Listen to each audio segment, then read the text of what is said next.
Bonjour à tous, c'est la rentrée et je vous retrouve pour l'occasion dans un cadre un peu particulier qui n'est pas le cadre habituel, donc la lumière sera pas forcément optimale. Moi-même je pense que je vais être un peu rouillée, ça doit être la 10e fois que je refais cette intro. Qui dit rentrée dit reprise de la chaîne, donc pour l'instant on va repartir sur un rythme de une vidéo tous les 15 jours. On verra après si j'arrive à augmenter ou pas la cadence. Je préfère rester là-dessus pour l'instant et puis être régulière à ce rythme-là. Donc comme toujours, on parlera d'édition et d'écriture. Si ça vous intéresse, n'hésitez pas dès lors à vous abonner à la chaîne. Et pour cette première vidéo de septembre, on va partir sur quelque chose d'un peu léger, d'un peu tranquille, d'un peu plus détente aussi. Et donc, pour ça, j'ai décidé de partir sur une vidéo de tag d'écriture qui a été créée par Estelle, donc je vous mets le lien de la chaîne par ici, et qui du coup propose de parler de ses opinions sur l'écriture, mais pas n'importe lesquelles. My unpopular opinions. Donc on remerciera le camarade Kéot, qui est mon collègue d'écriture et mon bêta lecteur depuis de nombreuses années, et qui a fait la voix off un peu kitsch de ce titre, ce qui vous a épargné d'écouter mon accent anglais. Qui est une très bonne chose, je pense, pour tout le monde. Et du coup, on va se lancer tout de suite. Première question, une habitude ou une technique d'écriture recommandée qu'on ne suit pas du tout.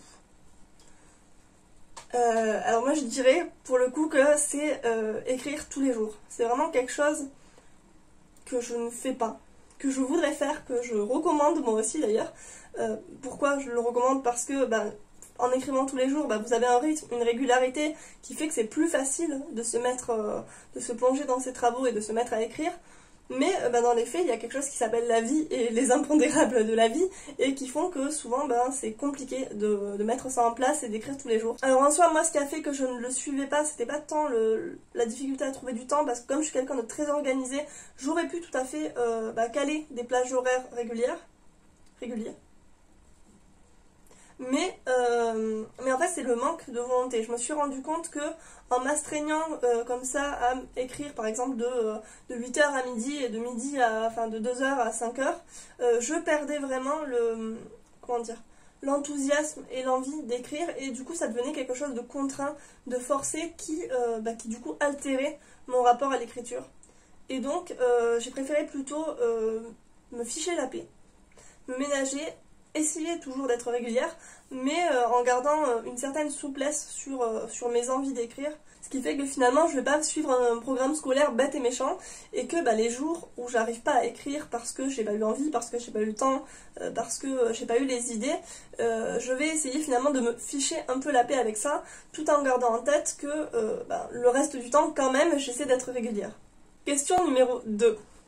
Quelque chose que tu fais en écriture et que tu as l'impression que tu es la seule à faire. Alors, je vous ai déjà parlé, je crois, de mon habitude bizarre de marcher dans le couloir en écoutant de la musique et en étant complètement perdue dans mes pensées. Mais du coup, quelque chose de plus lié à l'écriture, c'est le fait de parler littéralement à mes personnages. Alors, je sais, vous allez vous dire que je suis pas la seule à faire ça et que on a tous un peu cette habitude, mais vraiment, je pense que j'ai atteint un stade où ça devient critique, c'est-à-dire que je fais les questions et les réponses et j'ai des très longues discussions avec mes personnages, donc je vous laisse juger un peu la pratique, mais dans les faits, c'est pas juste bizarre comme habitude, c'est simplement que ça m'aide à répéter certaines scènes, à voir quel dialogue fonctionne et à sentir vraiment mes personnages. Parce que vous savez, parfois vous êtes en train d'écrire quelque chose et vous avez l'impression que l'action que vous êtes en train de décrire ne va pas coller à la mentalité de votre personnage, à comment il réagirait. Et le fait de se mettre à distance et de discuter simplement avec son personnage, voire de répéter la scène avec lui, ça permet de retrouver des automatismes et d'arriver à quelque chose d'un peu plus naturel. Donc ça a quand même une utilité, c'est pas juste bizarre, quoi. Question numéro 3. Un avis que tu as sur un conseil ou une méthode d'écriture qui a évolué avec le temps. Alors, vaste question, je dirais que mon avis a beaucoup évolué sur la question des fiches de personnages.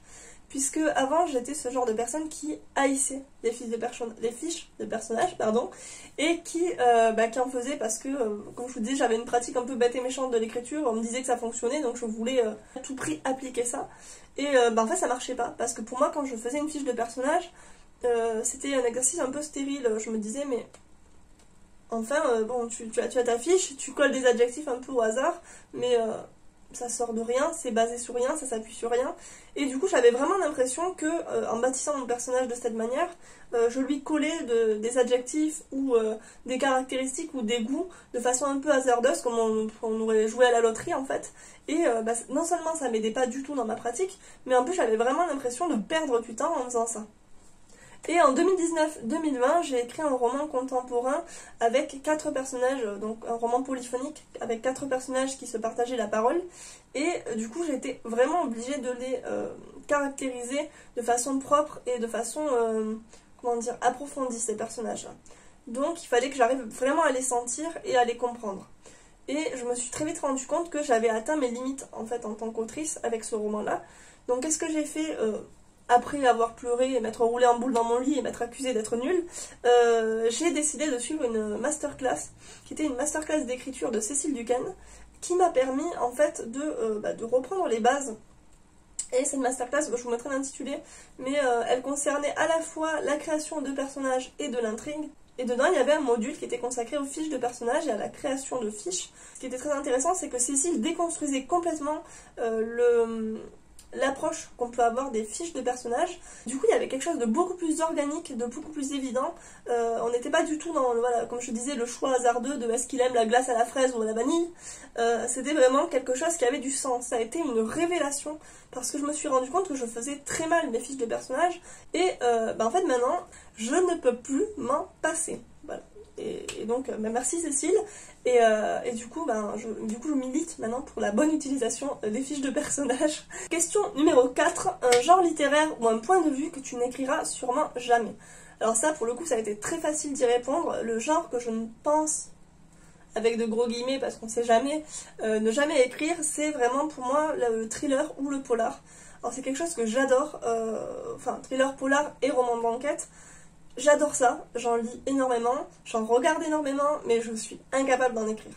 Je pense que j'arriverai pas à rendre ça intéressant et à rendre ça surprenant surtout, sans que ça fasse artificiel. Je pense que ça demande une exigence dans la création de son intrigue que je n'ai pas encore.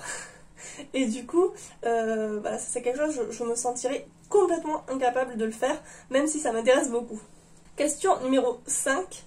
Un conseil d'écriture qu'on entend beaucoup et que je ne supporte pas. Un qui m'énerve beaucoup, c'est je pense, l'impératif d'originalité. Par contre, c'est une bonne chose d'essayer d'apporter une valeur ajoutée à ce qu'on écrit, mais quand on essaie à tout prix d'être original, déjà souvent ça ne marche pas, ça bride l'écriture et on arrive en général complètement à l'effet inverse. Donc pour moi, oui, être original c'est important, mais c'est pas un point qui doit être déterminant dès le début de l'écriture. C'est pas une fin en soi pour moi d'être original. Et je pense qu'on ne l'est jamais de toute façon. La seule chose qui va rendre un roman original et ou intéressant, c'est selon moi la manière dont on va le traiter et comme j'en parlais tout à l'heure, la valeur ajoutée qu'on va lui apporter. 6. Un conseil d'écriture que tu trouves super important et que tu n'entends presque jamais. Moi je dirais que c'est vraiment le fait de faire ce qui nous plaît.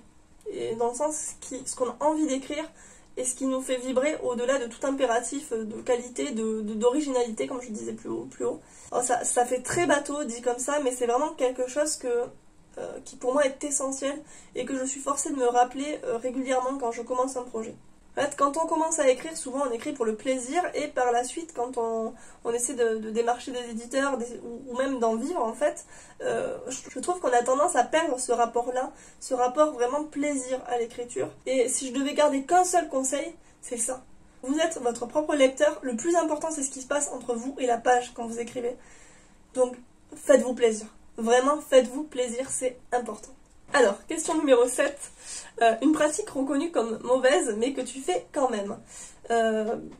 Écrire avec le téléphone, clairement. Là, vous ne le voyez pas parce qu'il est en train d'être utilisé pour filmer. Mais je suis quelqu'un qui est accro à son téléphone. Et c'est d'autant plus le cas que maintenant, je m'en sers pour le côté professionnel.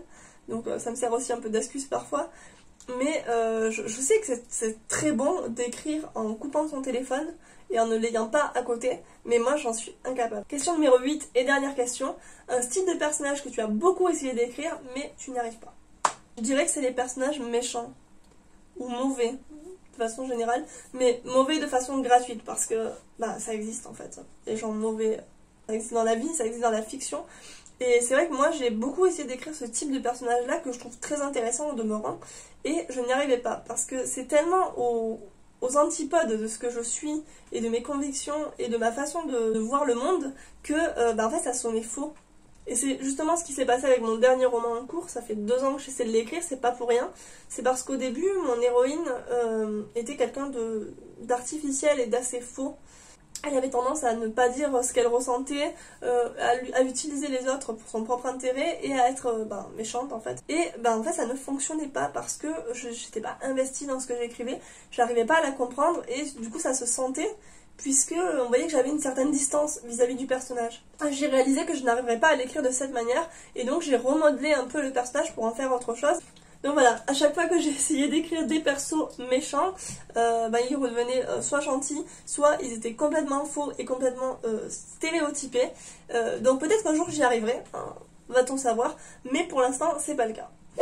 J'espère que ce petit acte de rentrée vous aura plu. C'était une façon d'aborder un peu de façon légère des conseils ou des retours d'expérience.